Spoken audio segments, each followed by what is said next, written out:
अस्सलाम वालेकुम फ्रेंड्स, मैं हुनाई सिद्दीकी और आज आपके लिए लेकर आई हूँ हेयर कलर बालियाज, जो कि आजकल बहुत ज़्यादा फैशन में है। स्ट्रीक्स और वन डाई कलर अब लोग कम करवाते हैं, तो हेयर बालियाज में सबसे इम्पॉर्टेंट है कि हेयर की पार्टिंग किस तरह की जाए और सारा काम डायगोनल फॉर्म में होता है।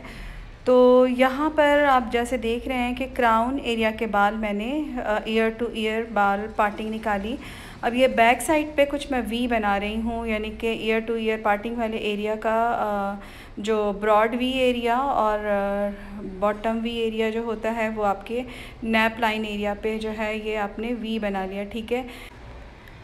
इसके बाद फ्रंट पे भी इसी तरह से करेंगे जो आपने ईयर टू ईयर पार्टिंग की थी। तो फ्रंट बैंक्स के पास आपका वी का क्रॉस एरिया होगा और ब्रॉड वी जो है वो बैक साइड पे जो आपने बाल लिए थे उस तरह से आपके डायगोनल फॉर्म में इस तरह से पार्टिंग आपकी होगी। पार्टिंग बहुत डिटेल में आपको बताने का मकसद ये है कि जब आप बालियाज करें तो डायगोनल फॉर्म किस तरह से लिए जाएंगे या पार्टिंग कैसे होगी, ताकि ग्रेजुअली आप उससे बाल निकाल सकें। ये आगे के जो बैंक्स के बाल हैं, जो टाइनी हेयर्स होते हैं, तो इस तरह हमने फॉरहेड के बाल अलग से निकाल लिए हैं और बाकी ईयर वाले बाल जो होते हैं इसको हमने टाई कर लिया। तो हर तरफ से पार्टिंग करके मैं आपको डिटेल में बता रही हूँ और फिर फाइनल आपको वीडियो भी दिखाऊंगी कि किस तरह से जो है वो पार्टिंग हो जाएगी। यानी कि बालियाज करने में सबसे इम्पॉर्टेंट रोल जो है वो है आपकी पार्टिंग। तो इस तरह से आपकी पार्टिंग कंप्लीट हुई है और आप स्टार्ट करेंगे अपना काम। तो हम नेक्स्ट स्टेप की तरफ जाते हैं और वो है कट डाउन प्रोसीजर। तो कट डाउन प्रोसीजर की तरफ आते हैं। 1:2 के रेशियो में काम करेंगे, यानी कि आपका पाउडर जितना होगा उसकी डबल क्वांटिटी जो है आपके डेवलपर की होगी। 1.5 स्पून यहाँ पे मैंने पाउडर लिया, और क्योंकि हम बहुत ज़्यादा ऑफ वाइट की तरफ नहीं जाएंगे तो हमें हनी ब्लॉन्ड कलर चाहिए, तो इसलिए मैंने 30 वॉल्यूम लिया है। और अगर बहुत ज़्यादा जेट ब्लैक बाल हों तो फिर आप जा सकते हैं 40 वॉल्यूम की तरफ। बट यहाँ पे मेरे बाल जो है, बालों का कलर इतना ज़्यादा जो है वो डार्क नहीं है, तो अभी हम 30 वॉल्यूम से काम करें डायगोनल फॉर्म में। जिस तरह से हमने ये बाल निकाले हैं, बाल निकालने के बाद फर्स्ट उसी स्ट्रैंड में से फर्स्ट स्ट्रैंड जो है वो आप निकालेंगे, उसको आप जिगजैग कलर देंगे। ये मैं थोड़ा सा डिफरेंट तरीक़ा आपको बता रही हूँ, मेरे हिसाब से जो इजी लगा मुझे, कि बालियाज की टेक्निक में अगर आप इस टेक्निक से करें तो आपकी प्रॉपर लाइंस भी आ जाती हैं हाइलाइट्स की तरह, और टिप के जो बाल हैं वो हैवी कलर्ड होते हैं, ज़्यादा हाइलाइटेड होते हैं। तो बालियाज का कुछ इस तरह का ही होता है मोस्टली। तो बहरहाल सेम उसमें से स्ट्रैंड से हमने पहले जिगजैग किया। अब हम बैक कॉमिंग वाला ऑप्शन कर रहे हैं, और अब हम इसका जो बालियाज टूल है, आपके पास बालियाज टूल नहीं है तो कोई मसला नहीं है, और अगर आपको चाहिए तो ये आपको क्यूने से मिल जाएगा ये टूल, और अगर आपको चाहिए तो ये आपको दराज से भी मिल सकता है, ठीक है। अब यहाँ पे हम शेडिंग स्टाइल में जो जिस तरह से बालों पे शेडिंग की जाती है कि जो टिप वाले बाल हैं उसको फुल कवर किया जाता है और बिल्कुल प्रॉपर लाइन नहीं बनाई जाती, बल्कि कुछ ऊंची नीची लाइन होगी। इस तरह से आप देखें कि आपके बालों पे इस तरह से आपकी प्रोडक्ट लगनी चाहिए, प्रोडक्ट अच्छी तरह से कवर होनी चाहिए। अब जब जो ये वाले बाल हैं इस पे आप जो हैं फोल्ड नहीं करेंगे, बल्कि एक फ्लैप पे, एक फॉइल पे दूसरा फॉइल डालेंगे। दूसरी तरफ से हम इसी तरह से डायगोनल फॉर्म में हम बाल निकाल रहे हैं। इस की लाइन जो है वो बहुत इवन और बहुत स्मूथ लाइन होनी चाहिए, ठीक है। तो एक इवन सी लाइन हमने निकाली, लेकिन स्ट्रेट लाइन नहीं है, जैसा कि आप देख रहे हैं।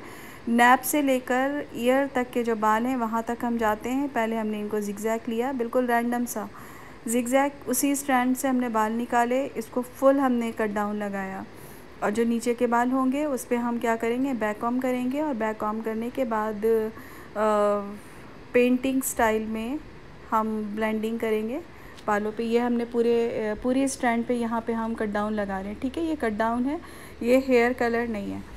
तो इसका आपने याद रखना है कि आपने क्या करना है, किस तरह करना है। ये आपने कट डाउन लगा लिया। अब जो नीचे वाला स्ट्रैंड है इसको आप बैक कॉम करेंगे, उसके बाद उसकी शेडिंग स्टाइल में इस पर कट डाउन अप्लाई करेंगे।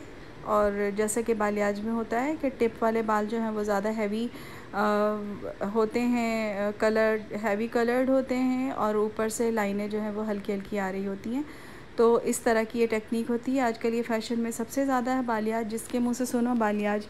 करवाना है। लेकिन बालियाज बेसिकली अगर डायरेक्ट आप ये वाली ब्रशिंग टेक्निक करेंगे तो क्या होगा कि जब तक बाल कर्ल हुए हुए होंगे अच्छे लगेंगे, लेकिन जब स्ट्रीक्स पे जब आप आयरन करेंगे और प्रॉपर स्ट्रीक्स की लाइन नहीं आएगी और सिर्फ कलर ही कलर होगा बॉटम पे, तो फिर कुछ ऐसा लगेगा कि जस्ट जो है वो कट डाउन करके छोड़ दिया गया है। तो इस तरह से जो मैं आपको ज़िग-ज़ैग टेक्निक बता रही हूँ, तो इससे ये होगा कि मिक्स एंड मैच बहुत खूबसूरत सा आपका रिज़ल्ट आएगा। यूजुअली बालियाज में आपने देखा होगा कि जस्ट ब्रश टेक्निक यूज़ की जाती है बैक कॉम्ब करके, लेकिन मैं पर्सनली इस तरह से करती हूँ। तो मैंने कहा कि अपना ये एक्सपीरियंस आप लोगों के साथ शेयर करूँ, एज़ मैं आपके साथ मेकअप एक्सपीरियंस शेयर कर रही हूँ। लेकिन ज़ाहिर है सैलून है तो हर तरह का ही काम आता है, और एज़ अ बिगनर आपको हर तरह से ही आना चाहिए। और मेरी कोशिश ये है कि जो मुझे ईज़ी लगता है करना और जिसका रिज़ल्ट बहुत अच्छा आता है, तो वो मैं आप लोगों के साथ ज़रूर शेयर करूं। बहुत ही ऑनेस्ट तरीके से मेरी कोशिश होती है कि आपको आपके लो बजट में आपके पार्लर के अंदर एक अच्छी सर्विस आप अपने क्लाइंट को दे सकें। तो मेरा मकसद ये है सिखाने का। बहरहाल ओवरऑल तमाम बालों को हम इसी तरह से कर रहे हैं कि डायगोनल फॉर्म में हम निकाल रहे हैं, क्योंकि हमने ऑलरेडी पार्टिंग कर ली है। तो जब आपने पार्टिंग कर ली है तो इसमें बिल्कुल भी ये प्रॉब्लम नहीं होगी कि कहाँ से बाल निकालें, कैसे बाल निकालें। जस्ट आपने सिर्फ एक तिरछी लाइन, स्लांट लाइन निकालनी है। सेम स्ट्रैंड में से पहले आपने ज़िग-ज़ैग निकालना है और नीचे के बालों को बैक कॉम्ब करके इस तरह से आपने शेडिंग कर देनी है। शेडिंग वी स्टाइल में होगी और ऊपर हल्का हल्का होगा, और टिप के बालों को थोड़ा सा हैवी कट डाउन करेंगे। तो ग्रेजुअली हम ये पूरे बालों पर करेंगे, आगे के बालों को करेंगे। आजकल लड़कियां बिल्कुल फ्रंट के जो बैंग्स है उसको चाहती हैं कि उनको अच्छा लगे, वो भी हुआ हुआ हो उसके ऊपर। और अगर आपके क्लाइंट को नहीं पसंद है, क्योंकि सबसे इम्पॉर्टेंट है आपका क्लाइंट, उसकी जो चॉइस है आप उससे पूछ के करें। तो मेरी क्लाइंट की चॉइस नहीं थी कि आगे के बालों को बिल्कुल कट डाउन करके और मतलब बिल्कुल प्रोमिनेंट किया जाए, तो मैंने आगे के बालों को सेपरेट रखा। अच्छा, यूजुअली आपने देखा होगा ट्यूटोरियल्स में कि कट डाउन किया बालों को, देन शैम्पू यूनिट पे ले गए और वहाँ पे हेयर टोनिंग की, लाइक पर्पल या ब्लू शैम्पू से कर लिया और वापस लेकर आए, ब्लो ड्राई कर लिया और यहाँ पे काम ख़त्म। तो आप ऐसा हरगिज़ मत कीजिएगा, बिकॉज़ जब आप कलर अप्लाई करते हैं तो बालों के क्यूटिकल्स को आप कवर करते हैं, बंद कर देते हैं। यानी जब आप कट डाउन करते हैं तो बालों के क्यूटिकल्स खुलते हैं और बाल ड्राई हो जाते हैं। यूजुअली आपने देखा होगा ना कि कट डाउन करने के बाद बाल ड्राई हो जाते हैं। तो जब आप कलर करते हैं तो कलर करने से आपके बालों के क्यूटिकल्स वो बंद होते हैं प्रॉपर, मतलब एक बाल जान वाले बाल लगते हैं, अदरवाइज़ आपके बाल ड्राई एंड रफ़ लगते हैं।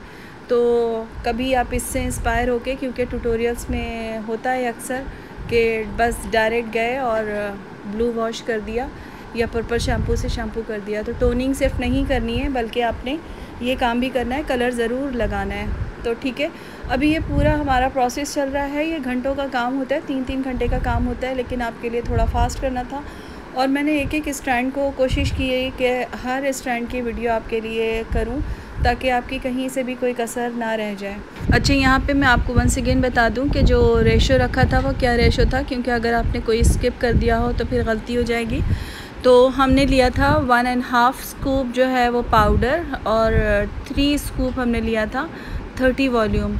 आई होप, आई गेस कि आपने पहले भी सुना होगा। ये रेशो जो है वो बहुत ही ज़्यादा इम्पॉर्टेंट है, तो इसका ज़रूर ख्याल रखना है, क्योंकि बहुत ही ज़्यादा आपका लिक्विडी भी नहीं होना चाहिए प्रोडक्ट, और बहुत ज़्यादा जो है स्ट्रॉन्ग यानी कि थिक भी नहीं होना चाहिए। और अगर आप कर लें तो ज़रूर बताइएगा कि आपका रिज़ल्ट कैसा रहा है, ठीक है।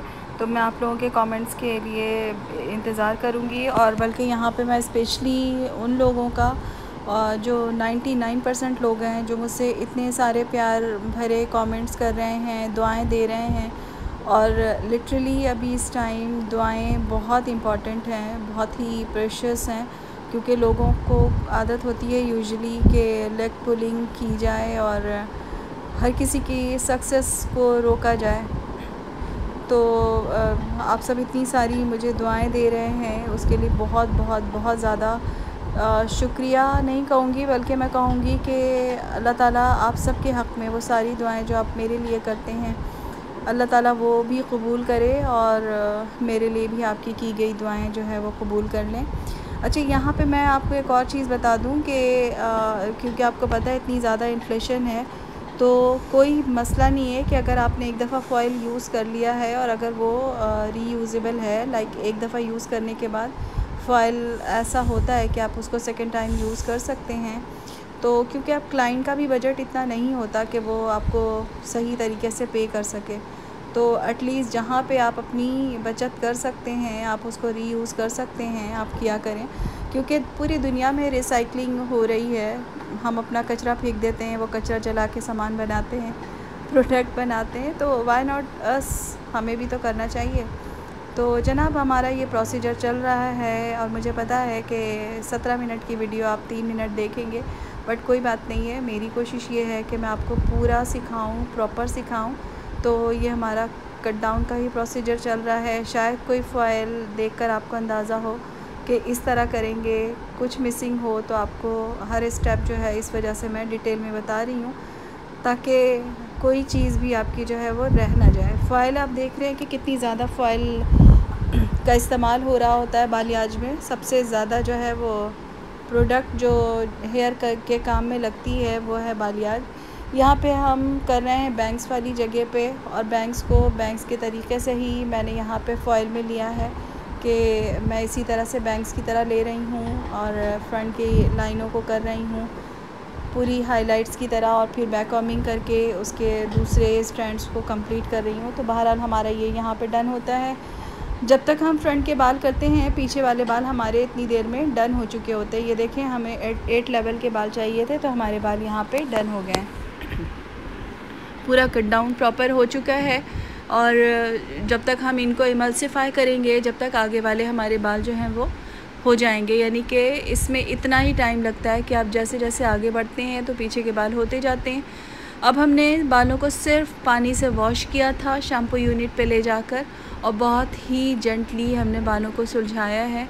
अभी शायद स्पीड तेज़ करने की वजह से आपको लगेगा कि बाल जो हैं वो हार्शली किया जा रहा है, लेकिन बहुत ही जेंटली, बहुत ही प्यार से, कि क्लाइंट को ज़रा सा भी हार्म फील ना हो। और वैसे भी ये बाल उलझे नहीं है, हमने उसको बैक किया था, तो बैक कॉमिंग को खोलने का एक अपना तरीक़ा होता है।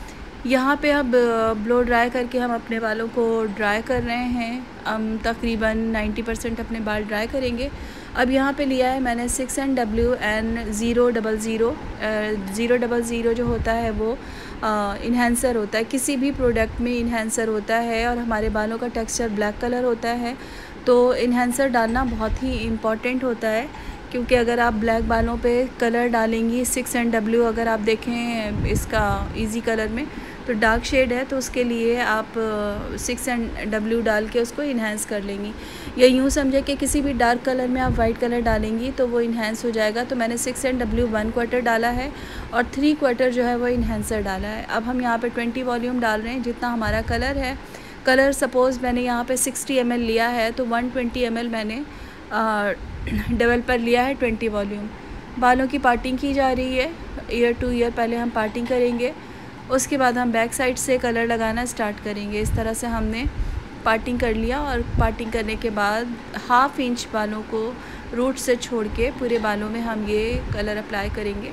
तो इससे क्या होगा कि जो रूट्स पे बाल ब्लैक आ रहे हैं उसका भी एक हल्का सा शेड आ जाएगा, उस पर भी थोड़ा सा ब्राउन शेड आ जाएगा। और जो हमने कट डाउन किया है, जहाँ पर हैवी कट डाउन है वहाँ पे अच्छा सा ज़्यादा कलर आएगा, जहाँ पे हाइलाइट्स की लाइनें हैं वहाँ पे हाइलाइट्स की तरह जो है वो शेड आएगा।